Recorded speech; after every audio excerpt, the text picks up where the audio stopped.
काव्याश माला कुसमांडू देवी प्रसिद्धिमयी ब्रह्मचारिणी उत्तमा। यह ब्रह्मचारिणी मंत्र है। नमस्कार, पॉलिटिकल ट्रेंड्स के नवरात्रि स्पेशल में आपका स्वागत है। मैं हूँ निधि। आज नवरात्रि का दूसरा दिन है। आज के दिन माँ ब्रह्मचारिणी के रूप की आराधना की जाती है। शारदीय नवरात्रि में दूसरे दिन माँ ब्रह्मचारिणी की पूजा अर्चना की जाती है। माँ ब्रह्मचारिणी का नाम कैसे दिया गया, आज हम जानेंगे।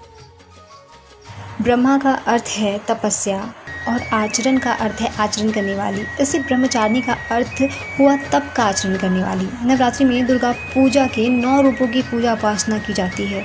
माँ ने भगवान शंकर को पति रूप में प्राप्त करने के लिए घोर तपस्या की थी। इस कठिन तपस्या के कारण इस देवी को तपश्चारिणी अर्थात ब्रह्मचारिणी नाम से अभिहित किया गया है। माँ दुर्गा का दूसरा स्वरूप देवी ब्रह्मचारिणी का है, जो पूर्ण रूप से ज्योतिर्मय है। माँ ब्रह्मचारिणी सदैव शांत और संसार से वृत्त होकर तपस्या में लीन रहती हैं। कठोर तप के कारण इनके मुख पर अद्भुत तेज और आभामंडल विद्वान रहता है। माँ के हाथों अक्षमाला और कमंडल होता है। माँ को साक्षात ब्रह्मा का स्वरूप माना जाता है और ये तपस्या की प्रतिमूर्ति भी है। माँ ब्रह्मचारिणी के स्वरूप की उपासना कर सहज की सिद्धि प्राप्ति होती है। अब हम आपको बताते हैं माँ ब्रह्मचारिणी की कथा। और माँ ब्रह्मचारिणी ने हिमालय के घर पुत्री रूप में जन्म लिया था और नारद जी के उपदेश से भगवान शंकर को पति रूप में प्राप्त करने के लिए घोर तपस्या की थी। इस कठिन तपस्या के कारण इन्हें ब्रह्मचारिणी नाम से जाना गया। 1000 वर्ष तक इन्होंने केवल फल फूल खाकर बिताए और 100 वर्षों तक केवल जमीन पर रहकर शाक पर निर्वाह किया। कुछ दिनों तक कठिन व्रत रखे और खुले आकाश के नीचे वर्षा और धूप का घोर कष्ट सहा।